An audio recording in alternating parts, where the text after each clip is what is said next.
اول حاجه عايزين نتكلم عنها ازاي نكتشف ان الابليكيشن فيه بفر اوفرفلو.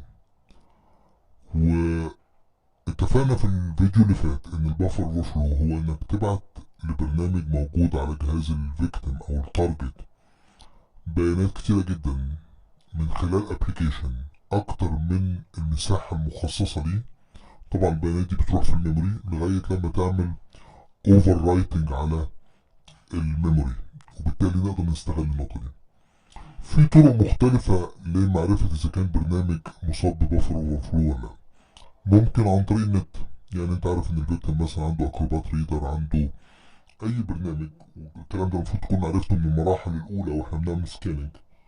فتبتدي تسيرش على المواقع زي اللي قلت لك عليها في الجزء الأول من الكورس، في الجزء الثالث في ريكونسنس. securityfocus.com securitytracker.com تبتدي تسيرش. في طريقة تانية ودي احنا بنعتبرها أصلا يعني صعبة شوية، لأنه لازم أولا يكون عندك البرنامج نفسه، السورس كود بتاع البرنامج، كود البرنامج، وتبتدي تعمل له تحليل وتعمل ريفرس انجينيرنج وتشوف ده بيتقبل ايه وده بيتقبل ايه، وده محتاج مهارات في البرمجة. الجزء الثالث واللي احنا هنجربه دلوقتي هو اسمه الفازنج. والفازنج انك تجيب برنامج، البرامج يسموه برامج الفازر، FUZZER، والبرامج دي تقعد تبعت بيانات عشوائية أو بيانات بشكل متصل للبرنامج وتشوف أداؤه إيه. هل هيتوقف عن استقبال البرامج ولا هيفضل يستقبل برامج، هل هتقف عن استقبال الكاركتر أو الحروف ولا هيكراش بعد فترة. لو كراش معناه إنه مصاب بالبفر اوفرفلو. خلينا ناخد مثال على الفازر ونشوف بيشتغل ازاي. زي ما بقول على طول في الكورس ده إن المشكلة في ال مش مشكلتنا في البرنامج. يعني لو احنا عرفنا التكنيك ممكن نستخدم اي برنامج، لكن الاهم هو معرفة الآلية مش البرنامج. لكن هنستخدم برامج من برامج الفازر موجودة هنا. خليني اوريكم الاول الابليكيشن اللي هنشتغل عليه. فاحنا في برنامج نزلناه اسمه سيكا بوم، وده برنامج كل اللي بيعمله انه بيشتغل ويفتح منفذ على الكمبيوتر 4321 ويستقبل بيانات من المتلقي. فتعال نجرب كده اذا كان شغال ولا لا. فهروح هنا في اللينكس ماشين وهنعمل تلنت عشان احاول اكونكت عليه، عشان بس اتست البرنامج الاول بعد كده اشوف. ونعمل 192 اللي هو الاي بي بتاع الجهاز الويندوز 168.95.137 على منفذ 4321. وزي ما انتوا لاحظتوا انه هيكونكت ويلكم تو سيكا بوم، واي حاجه هتكتبها هنا اوتوماتيك تتبعت هناك. طبعا اتفقنا ان هي بتتبعت تتحط في الميموري. فالبرنامج ده بيشتغل يفتح منفذ ويبتدي يستقبل من الايه، من المستخدم.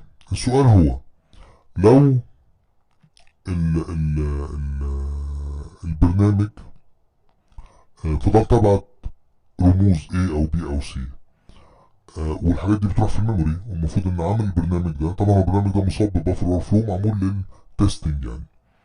فالمفروض ان مصمم البرنامج، لو البرنامج متصمم كويس بعد وقت معين، بعد المساحة الكافية في الذاكرة يرفض يستقبل زيادة.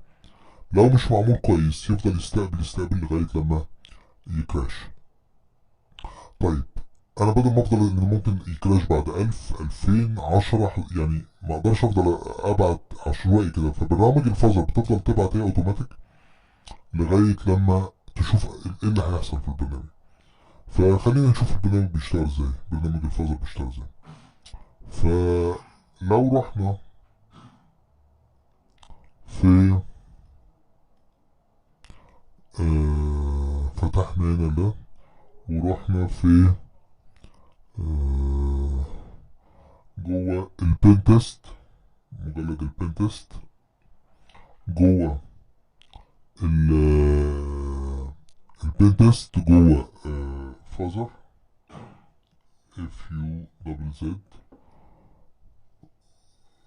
في برنامج اسمه سبايك. وبعدين هنشوف الملفات اللي موجودة فيه.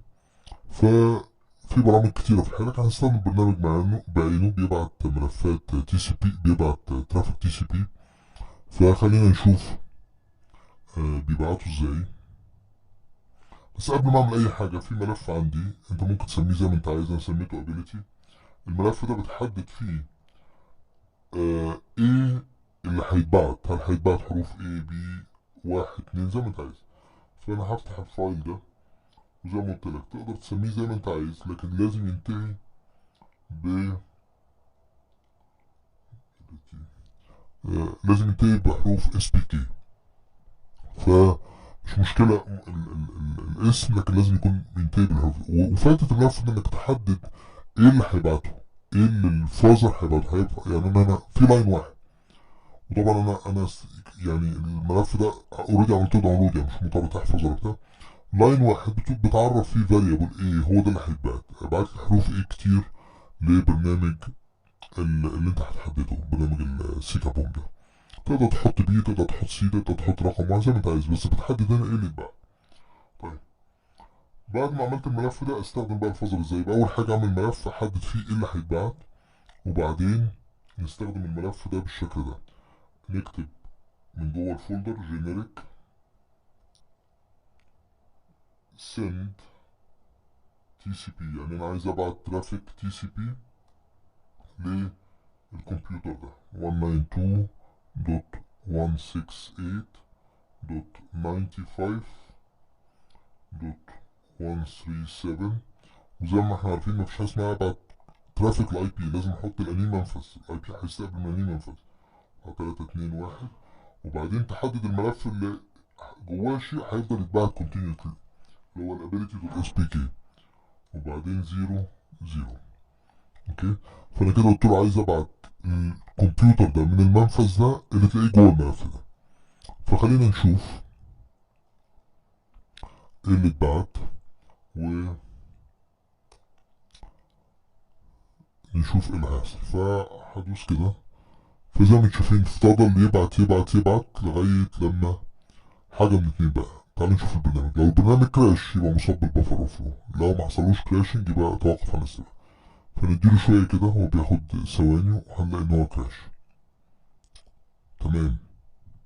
يبقى اللي حصل ان البرنامج خد اكتر مما يتسع ليه، وابتدى يحط في اماكن عشوائية في الميموري، وبناء عليه ابتدى يكراش. وزي ما اتفقنا انه في اماكن معينة في الميموري لو عرفت اوصل لها بتديني فول اكسس على الجهاز. وده اللي هنشوفه في الفيديوهات الجاية، ازاي ابتدي اوظف الكلام ده ان انا اكمبرومايز او اخترق الجهاز بشكل كامل. ففي الفيديو الجاي هنشوف ازاي بقى التست اللي احنا عملناه ده نستفيد منه ونبتدي نخترق الجهاز خطوة خطوة.